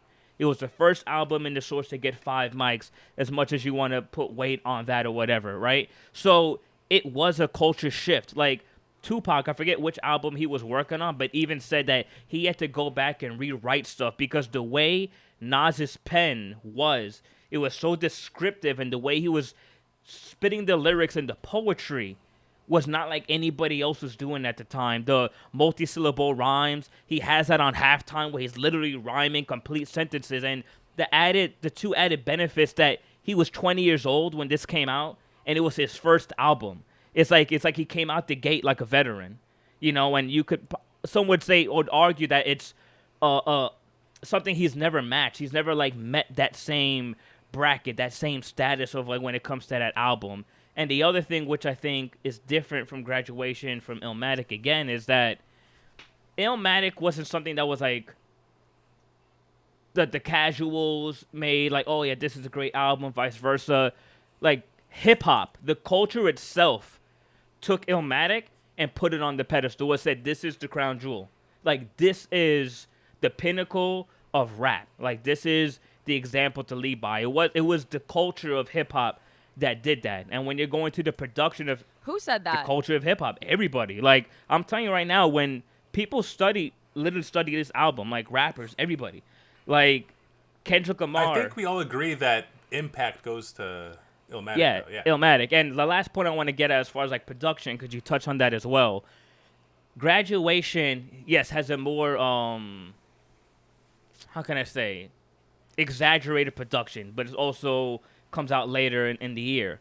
But Illmatic, it samples jazz and a lot of, and the break beats and other samples as well. But it served its purpose well for Nas because I remember having a conversation with Alexia, and one of the things that she said she was having an issue with To Pimp a Butterfly was that, Kendrick does a lot of different inflections with his voice. And I think nowadays a lot in music, you hear the production on songs, there's a lot of transitions. Like one song will have 3 different transitions within the beat. And I guess you could look at Illmatic in hindsight and be like, it's a bit simplistic when you're looking at it by comparison. But it allows for Nas to cut through and for the vocals to hit. Like the production is made so that like he's at the forefront. What he's saying and the stories that he's talking about. And it just matches around him very well. So all these producers that came by and made this cohesive project, I think it's impressive. And I think the fact that after 50 years, it's still held in that high regard says a lot about the album. Cruise. Well, to that last point, Illmatic hasn't been around for 50 years. So. Oh, yeah, sorry. Yeah. I mean, 50 years of hip-hop, Comments. yeah. Yeah. But yeah, no, I mean, it's a tough one. But I think for me, kind of going back to an earlier point, was I love Illmatic just because it's so tight. It's 10 songs, sort of 9, because the first track isn't even really, it's not like a real song really. So it's just like an amazing 9-song, just nice, beautiful, tight listen that I always enjoyed through and through. And Graduation is just, I mean, it's great. It's very tight, but it doesn't quite have that, no skip criteria that Illmatic has for me. So I think based on that, Illmatic edges it by a little bit. Interesting. Mike? This one was, as soon as I figured out that these 2 albums were going head to head with each other, it was tough for me because I can honestly say that, before Kanye West came along, Nas, was my favorite rapper, Now, mind you, the gap between when I was discovering hip hop for the first time and when Kanye West came on the scene, you're talking, 2003, as far as being a rapper, not as a producer. Producer, he was already doing stuff for, major acts in the late 90s. But, him as a hip hop artist, as the Kanye West we know today, Nas came before him, for me. And I was actually speaking to my brother about that a little bit earlier on in the day, just how, Stillmatic, not just to differentiate between Illmatic, but Stillmatic was the first album I listened to just start to finish. So a Nas album was my start to finish first full-length album I listened to that I took in, and it's got a special place in my heart to this day. So I say all of that to say, I just want to list off a couple of things here. As we're talking about influence, we're talking about impact, we're talking about production value. its timelessness. I just want to say a list of things that are not going to mean anything unless you really know the album. Kid Charlemagne by Steely Dan. Harder, Better, Faster, Stronger, Daft Punk, Let's Get Lost by G-Eazy. Prince Philip Mitchell, If We Can't Be Lovers, Bring the Noise, Public Enemy, Someone Saved My Life Tonight, Elton John. High Power Rap by Cash Crew. Let's go. PYT by Michael Jackson. They Reminisce Over You or Troy by P Rock and CL Smooth. My Song by Labi Siffre. The people that I just named, and the songs that I just named are You're all right, I got songs nothing. that Kanye West sampled. By year, he sampled music from 1972 to 2005 for his 2007 graduation album. So, not only did he influence people by his finished product of Graduation, but he potentially, and I say potentially just being, conservative, but he 100% brought a bunch of musical acts that might not have otherwise ever seen the light of day in the hip hop community, let alone being a Kanye West fan, to a bunch of people that, nope, you're not going to convince me that the typical hip hop listener knew who the hell Steely Dan was, knew that the smallest interpolation from Someone Saved My Life Tonight was used as the ooze on, Good Morning.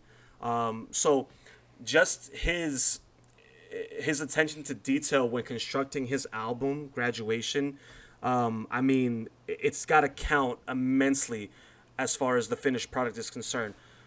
But I agree with the earlier sentiments that I want to say stripped down, but the more simplistic production for the time that was Illmatic and how it tells the story just as much as the bombastic arena-style music that Kanye made with Graduation tells that story. It's ultimately, and I said all of that because it's ultimately for Illmatic, that timelessness factor. It's tough to give something that's only been out for a long while now, almost 20 years. That Graduation's been in existence, but you're talking Illmatic's been around for 3 decades, and any even casual hip hop listener would be like, yeah, Illmatic, 100%, Illmatic, 100%. It speaks to its longevity. It speaks to its content. I think, Chris, you mentioned earlier just how visceral the album was, that you could feel like you were, in the streets of Queensbridge listening to that album. You can hear, the laughter, kids playing, in their tenement building, you can feel that. I feel the same way when I'm not from Philadelphia, but I feel the same way. I've been to Philadelphia. I've been around the city. I know the landmarks, but I feel the same way when I'm thinking about a Roots album and I'm listening to them, really talk about what it's like coming up in that hood. Like you get that feeling. And I think when we're talking hip hop at large and the greatest hip hop album, Illmatic has to edge out Graduation. Personally, does it for me? No. But in the landscape of hip hop, 100%. It's gonna sound egregious coming from me as a Kanye stan, but Illmatic over Graduation is a slam dunk to me. That was mature. Even if it's just by a little bit, it's a slam dunk to me. All right, let's keep it moving. I just want to add one thing. It's not to be like, oh, Illmatic, whatever, but going back to the production of it, I know we said the simplicity of it, and I think it's because of the time, but as I was doing research and listening to these albums, I found it very interesting because on Illmatic, it may seem simple, right? But they did an interview with DJ Premier when he made the song New York State of Mind. And at the time, there were a lot of songs, celebrating New York. Like even Frank Sinatra, New York, New York. So everyone talking about this city of opportunity. And then so DJ Premier, he said when he took the samples and the drums on this, he slowed everything down to kind of almost look like you're seeing this city, the island of Manhattan, from afar. But when you slow everything down, it's almost like you're zooming in to the city. And you're seeing the actual reality of what New York is. And then Nas comes in and flips the whole thing. It's I'm not going to talk about New York, about this great land of opportunity. I'm going to tell you about what it's really like growing up in Queensbridge, as someone who lives in New York and what's going on. And it's you got a deeper look of New York, and he even flips it because he has the line, like, I think of crime when I'm in the New York state of mind. And it's like, holy shit. It's like, you flip the whole thing because everybody at the time talking about New York is celebrating it. Like, New York loves making songs about itself. And then you had this one guy that kind of flipped it. You know, it's like, oh shit. You know, even the same thing. New York is known as a city that never sleeps. And what's the Nas line? I never sleep because sleep is the cousin of death. And so there's just so many quotables, but just that one record amongst a bunch of them, I think, even though it seems simple on the surface of production, there was actually a lot of thought put into that. That's wild. Alexia actually left an hour ago. We have a soundboard. Yeah. It's not her, guys. All right, let's keep it moving. Like, we could delve into this, but I think we're going to end up in the same spot. So Agreed. Illmatic. Let's keep... Illmatic Wait, moves so on. which one? Mad Villainy. I'm joking. Mad Villain. I'm joking. Mad My Villain God. came back. Okay, so now we need to decipher whether To Pimp a Butterfly or Fantasy goes Mike, I into hate the to hurt your final feelings, bracket. but to me, it's To Pimp a Butterfly. I'm not even gonna go through the criteria. I think To Pimp a I Butterfly. think To To Pimp a Pimp a Butterfly. I think To Pimp a Butterfly is the winner. Your is the butterfly. winner. I will say that with the caveat that My Beautiful Dark Twisted Fantasy is the better album. Wrong, but we're moving on. Okay, keep moving. So here we are, the Butterfly. championship fight. It's the two that We we all thought it would be. So you guys predicted this already all last knew it was week. gonna end up here. Alexia, the fans don't want to read a What? list. They want to enjoy a podcast, So- okay? That's why we do this. Y'all could have For found the it in record- You're gonna two have no hours and you would have listeners. been here. Hi, Exactly. it's me. To Pimp a Butterfly and Illmatic as my 1 and 2. Oh, wait, I had- before anybody speaks, what I want to do is this. I want to give the floor to Alexia, because these were the two albums we told her to listen to. No, you don't. So Don't mess up. so Pressure's we on. all have our opinions and things and whatever. But I'm curious to hear Facts. Alexia's perspective on it as someone who listened to this with a fresh pair of ears. All of us kind of have our biases, our nostalgia that's attached to these projects. Alexia is going to be coming from it fresh, so I think it's going to be a nice fresh take. How many to times are hear. you going to say fresh? So I want her to go first. So many times. Fresh like I'm Fresh. wrapped in plastic. Fresh, motherfucker, I'm fresh. Fresh. So fresh and so clean. Fresh. Motherfucker, I'm fresh. We're sponsored by HelloFresh. Well, I said it before when we were talking about them when they were versus the other albums, but I mean, yeah, it was my first time listening to both albums like start to finish. Sorry, hip hop heads. Triple H. It's all about I the started with the To Pimp a Butterfly. I don't know why, and I guess yeah, like Chris mentioned before, his voices were like a little strange because now I was like, what is actual Kendrick's voice? You know, like if I heard a song on the radio, I'd be like, oh, that's Kendrick. I'd be like, wait, what? But I don't listen to him like that, I guess. So I don't know, cause. And then with the song For Free, he was like, this dick ain't free. I don't know if I was ever gonna be ready to hear should watch the that music those video. lyrics said Alexia, like could that. you say that again? Yeah, could you quote that? What was that line? Alexia, Well, I didn't. I Alexia, don't, say it. That's how he Alexia, said say it. it What again do for the you mean? soundboard. Going in and out. What was the lyric? That was. I was actually using something to alter my voice. No, that's how he sounds, and it was crazy. But I think that like I said before, the whole album was very like cinematic, but almost like not too cinematic. Like it's an album. Like I'm here to try to listen to some songs, right? I'm not out here like trying to decipher Inception. Like it was a lot.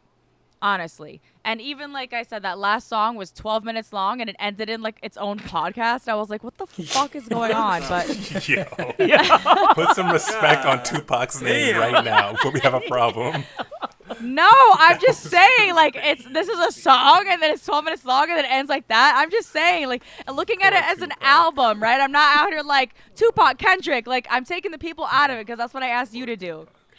But and I see like this overarching theme was sort of like, you know, his experience and a shared experience of like oppression, black oppression.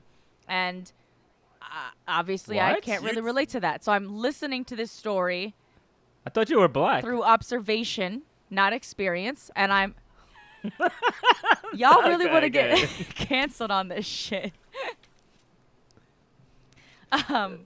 You can check out my IG Oh and my see what God. I really am. There's at that Alexia plug. underscore That was Lopez. crazy. I respect That that. plug. She took that She leg up asked so for it. quick. She go, word? I'm curious. Here's my Go ahead, IG. go ahead, girl. Yeah. My butterfly. But back to the butterfly. I think too, like this butterfly, this cocoon, this like art of like, you know, transforming into something else, but something beautiful. Not that that's like played out, but like it's obvious, you know. It's like okay, not taking away from his like skill. Like the album was cool, but my point was I have to like really listen and be like, oh, which song is this? What's the name of it? What's going on? What's the story now? Who's being oppressed? Who's he screaming for? Like, it was just a lot of like work on my end as the listener. So now Illmatic was a lot shorter. So I don't want to say it was an easier listen because it was shorter, but Illmatic was heavy on like Queens pride, New York pride, and I'm not. Are all of you like I'm from born and raised in New York? Originally. I'm from New York. Queens. So Queens. yes. Yeah. Okay, so yes, all of you are like born and where are raised you in New York from? pretty For much. the record, I was not I'm not. raised in New York. I So spent time there intermittently as my father worked there, but I was not raised there. Just around the sensibility. That's about it. Oh, Alexia. No, because you know. Alexia, where? Okay. For tax No, purposes, I have one because you know resident here. goddamn well how many people they'll be like born on like 3 inches across the Hudson, and they were like New York born and raised, and I'm like, no, you didn't grow up in the experience. okay, I didn't ask you that so the listeners could come at you in the comments. I'm But just they would. my point was. All right, listeners, relax. My point was, again, that album is heavy New York, heavy Queens. So for someone who is not a hip hop head, who is not from New York, you know what I mean? The album speaks to me differently, I think, than it speaks to you. Because I'm hearing how you guys talk about it, and I'm not saying the production or the value or like the talent isn't there. I'm just saying the album speaks to you guys differently. And I think that's something that none of you are really looking at because you can't. How can you That's fair. look from someone else's point of fair. view, you know, unintentionally? So it was, I don't want to say less entertaining because it was all New York. It was interesting. It was an experience because even though I'm not from New York, I mean, it did place me there. So that, I mean, that's very cool. It's very talented. It's like, so in that case, it would be more like sort of like a book, right? So instead of a movie, it's a book where I decide like, you know, the setting, even though he's giving it to me. Does that make sense? Like in a movie, you're seeing exactly what the director wants you to see. In a book, you're getting all of the details, but in your imagination, it can change a little bit versus Yes. what you read. Does that make sense? Okay. So that's what those two albums were doing for me. So, I mean, if I were to pick like the best classic album of all time, then I'm, you know, not very experienced and I don't really listen to hip hop as much as you guys do. I don't know if I would pick Plot either twist. of these, to be honest. They were kind of like Mad both of them Ability were is like- back in Ability is play. back. To Pimp a Butterfly required too much of my attention. Yeah. To Pimp a Butterfly required too much of my attention. And Illmatic was cool, but not really relatable to me. So, All right, so There. no answer. Move Yeah, on. no, That's I mean, fair. I mean, if you had to give a vote, though. no, I'll break it down further. I was just giving you like the Yeah, of basic course. because this was my first time. That's cool. No, I'll just slide in here because I don't. Pause. I'm- Pause, bro. She says my first time. Pause. Oh, just slide in right here. Damn. yeah, there's completely no context for what I was about to do. Sounded like so you just thank you for that. cruised right on in. Boom, bam, he said. Right. Yeah, people have been listening for 2 hours. They're like, wait, what did he mean by that? He was about to Shit. pimp her butterfly. About to pimp her butterfly. Let me run that back. Shit. Whoa, not Mike's? Yeah. Go ahead, Well, Cruz. yeah, well, just because, just before, just on a similar thing, just because I feel I didn't have a real good listening yet, or a lot of time with To Pimp a Butterfly yet. So I don't want everybody to give like a whole thesis and then be like, Cruz, what do you think? And it comes down to that. So I'll just get it out of the way now. Just, because I'm just going to not really weigh in on it. Yeah, I respect the Uh, realness. one one thing about To Pimp a Butterfly is, just it is daunting when I want to listen to it. Like, I'm very rarely in the mood to be like, okay, let me just sit down and take in this album because I know what's there. Like, I've heard it before, but never like a real dedicated listen like I've wanted to. And I'm just like, it's almost like being in the mood. Like, am I in the mood to watch a documentary right now? Like, as much as fun as I can enjoy stuff like that, it's like I'm not. I gotta be in the right frame of mind to be like, let me dive in and really see what's going on here, and then hear it again. So again, I've had many years to enjoy Illmatic. It's, again, very, very nice. I think what you were saying earlier, Alexi, I think it is an easier listen than To Pimp a Butterfly. So I don't think it's wrong to say that. And yeah, it's just Yeah, you have to listen to it with intent. So if you're talking about skippability, like you guys mentioned earlier, I would skip a bunch of shit in Pimp a Butterfly, but it would ruin the story that he's telling. So it's kind of like, right. Yeah. So yeah, I mean that's kind of what it is. Again, I'm not really gonna weigh in one or the other just because, again, I've got a lot of love for Illmatic, and I'm not there yet with To Pimp a Butterfly. If that comes, time will tell. But yeah, I just wanted to get that out of the way, just so you guys can have the real discussion now and dive in. So whoever wants to take it away. Thanks for coming to the podcast, Chris. I'm going to go next then because I probably have the shortest thesis amongst the group. Initially coming in, I would have said To Pimp a Butterfly, but after hearing the discussion on Illmatic, I think that there's a lot to be said about, where it stands, I guess, in the Mount Rushmore of classic albums. That's what it's all about, right? The greatest classic hip-hop album. No, the best. The best. It's semantics, but I just want to be clear. Yeah. The best classic hip-hop album. And, that talking about the 3 decades, and it's still, the number one go-to where anybody's getting into the culture. It's like, you got to listen to this project. You got to make sure you study this. You got to know Illmatic from top to bottom all the way through because it's so quintessential. So, yeah, I think my vote's going to go for Illmatic.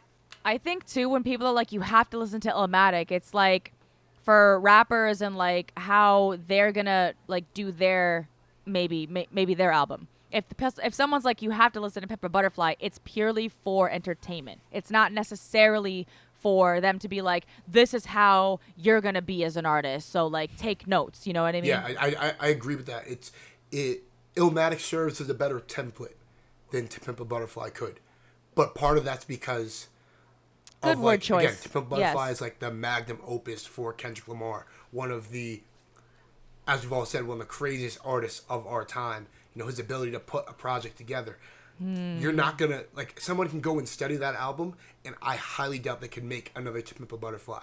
Whereas you can make derivatives of Illmatic. Not to take away from its grandeur, but it's a lot easier to base off of. So Just to add to that, that's actually has happened. There was a rapper from Interesting. Detroit. His name was Elzai, and he remade Illmatic and called it Elmatic, but changed the whole perspective from him speaking from Detroit and remade all the beats on Illmatic with live instrumentation. yeah, so point proven. Mike? I've heard the common theme that To Pimp a Butterfly is like a tough album to kind of take in. There's just a lot of content there. It's a very grandiose album. It's a masterpiece. It's like you're this huge painting, and like every time you look at the painting, you see something else, and it's like it's so much. Like, how do you really enjoy that? I think that's what separates it for me from Illmatic. I think with Illmatic, I think there's no surprise. There's no nuance to the album. It's pretty straightforward in what it's trying to accomplish. It is a love letter to New York, to Queensbridge, to hip hop, in general, which I think why it's such a timeless and long lasting album as far as these lists are concerned. We're not the first one to make a list like this. We're certainly not going to be the last, and Illmatic will always be in that top 1, 2, 3, for sure. But that for me is what makes To Pimp a Butterfly the best hip hop album of all time, is that it's asking its listener to do more than simply just listen. It's asking you to figure things out about the album, figure things out about yourself, figure things out about the content, that can change how you view certain things, the way that you perceive certain things, whether it be the message he's trying to give you, whether it be the subliminal messages that you're getting via the poem he ultimately winds up sending through to, Tupac, whether it be the social commentary that he's trying to get you to understand, which he does in an incredibly visceral manner. Some of the terminology that he used, that when I heard it for the first time ever, and I was certainly not a history buff by any stretch of the imagination, but I do appreciate history just, by and large. And some of the terminology that he was using, I'll give you one for example, talking about being 10 toes down. I had heard it intermittently, throughout my life, in certain aspects. But when he said it and just the manner with which he was describing, in the song Complexion, and the story he was telling, I understood the story at large, but I was like, there's certain terminology that I was like, I want to become more familiar with that. And just seeing what he was telling, what he was describing, the manner with which he was describing it.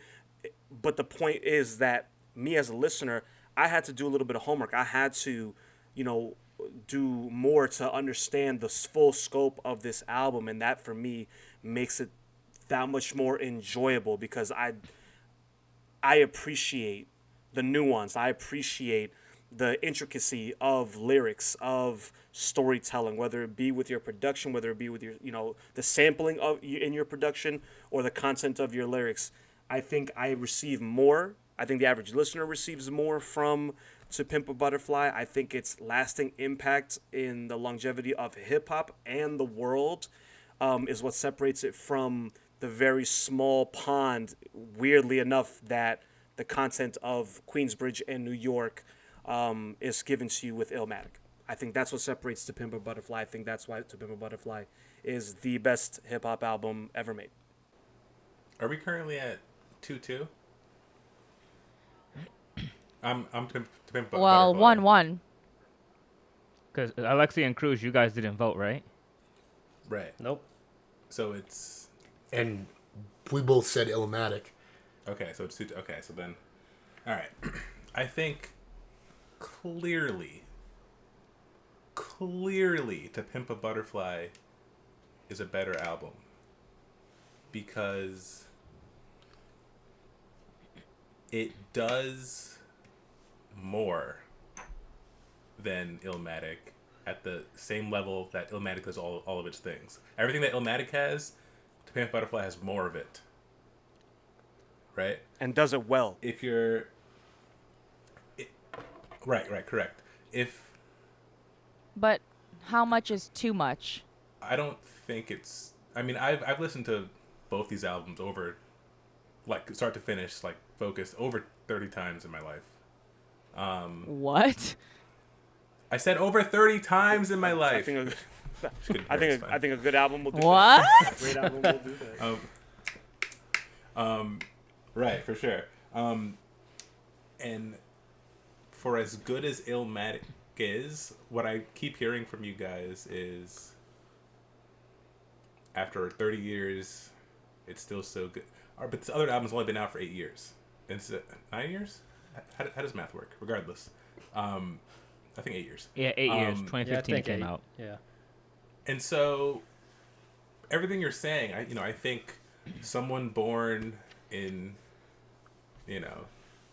2012 will be having a similar conversation about these two albums 30 years from now. I think that's clear. It's To Pimp a Butterfly, and not that a hip-hop album has to do this, but To Pimp a Butterfly is so far-reaching, both sonically, both historically, spiritually at times, lyrically, everything across the board. It does more than Illmatic does. It's like, right, it's like being happy versus being ecstatic, right? Like, that's the better emotion because it's more of it. And to Alexi's point, what's too much, again, it's a self-contained thing. If you can keep going back to the well and getting more, it lives longer. You don't have to be from New York, like you were saying. You don't have to stand what New York is. You don't have to have visited. Quick example, off of King Kunta, when he's talking about the yams, and this has been, you can watch probably a bunch of YouTube videos on this. This is like, everyone's deciphered this. But the yams refers to many things, some of which, a 1952 book, The Invisible Man. Wait, how did we get here? I'm talking about the far reach of To Pimp a Butterfly. And I'm using the song. Why you bring up yams? He says that on the it's song a- King It's a Kunta. lyric that he's pulling from. On the song King Kunta. Or subject matter, rather. Yeah. Oh. And so 1952's The Invisible Man, the yams refers to like your roots and like an authentic feeling you have and like being steadfast in that, which is something that Kendrick is talking about throughout the album. It's like being proud of your roots and proud of where you came from. In the same token, Yams has also been in the book Things Fall Apart. The Yams kind of refer to power and the dangers of that, and then he references Richard Pryor and Bill Clinton and like what power and money, the negative effects of it, and he acknowledges that within himself and in the community. And Yams is slang for the thighs of a woman, and so he's able to like go No pause super necessary. deep and pull from these decades of African American and American history and code it in modern slang.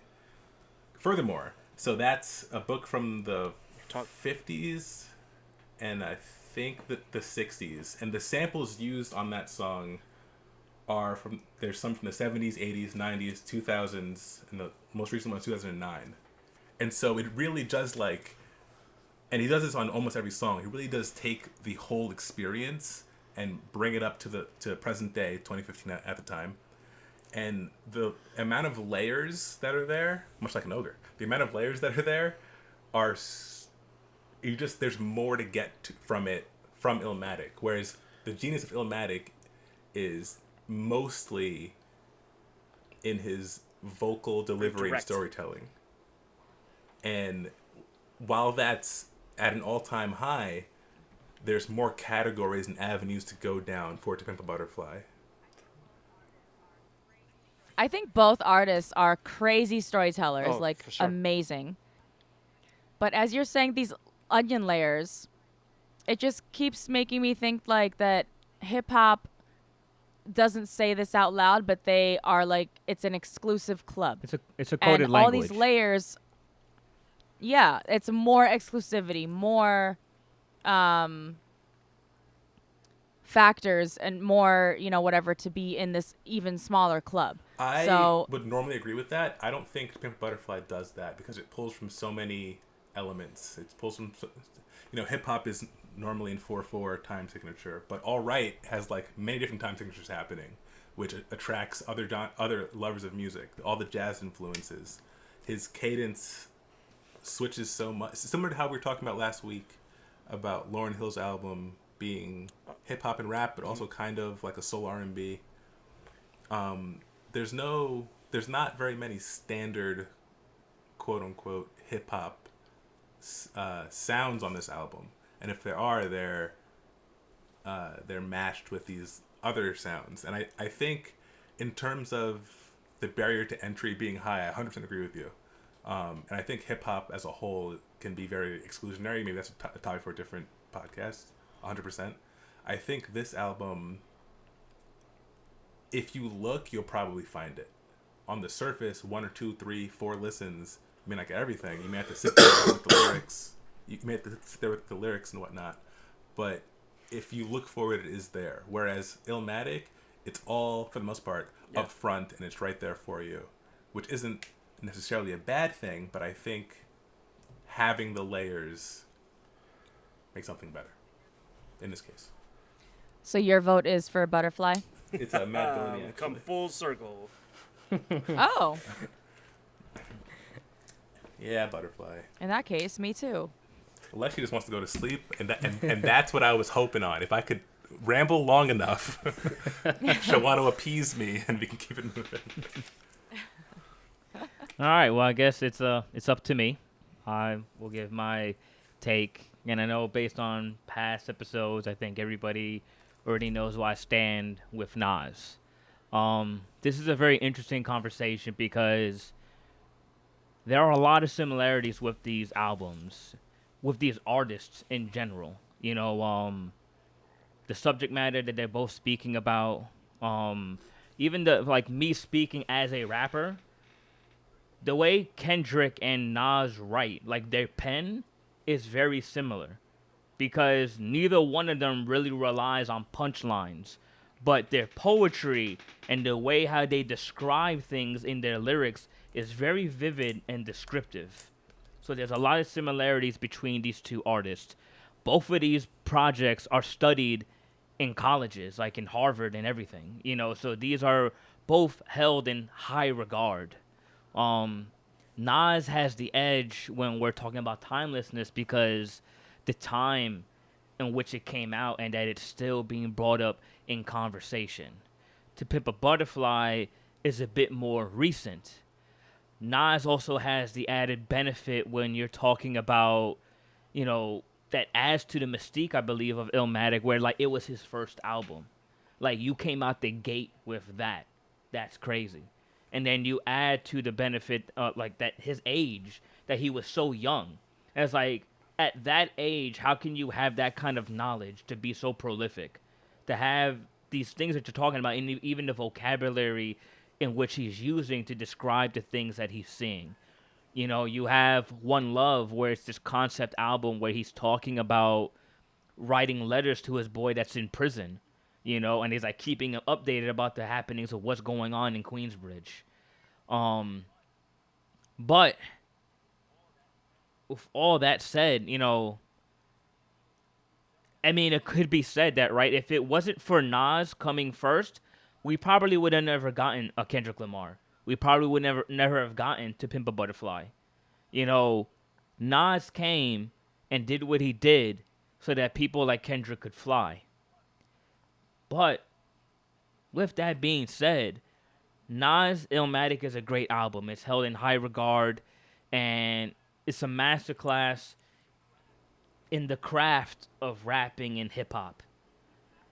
And he passes the baton to Kendrick. And then Kendrick just fucking runs with the shit.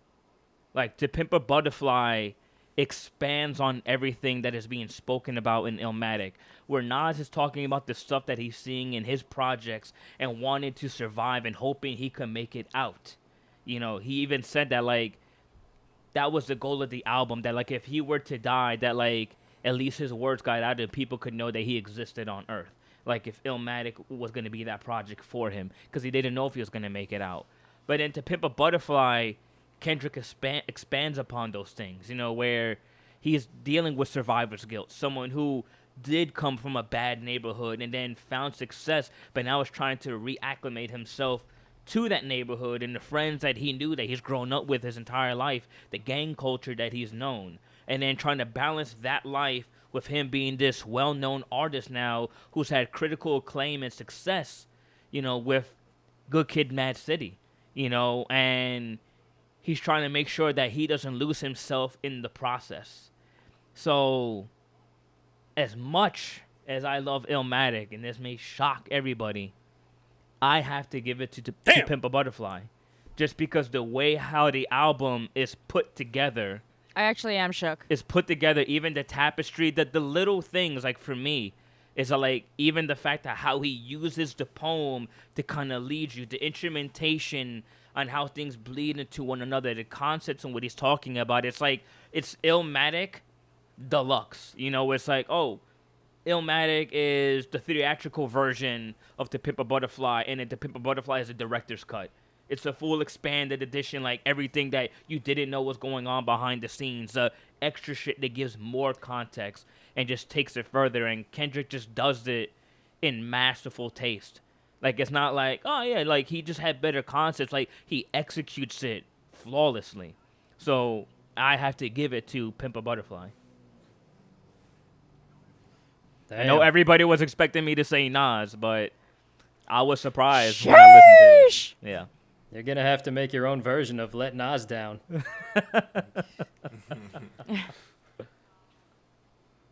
Okay, well, if we're going off of then just votes, then Butterfly does take the cake.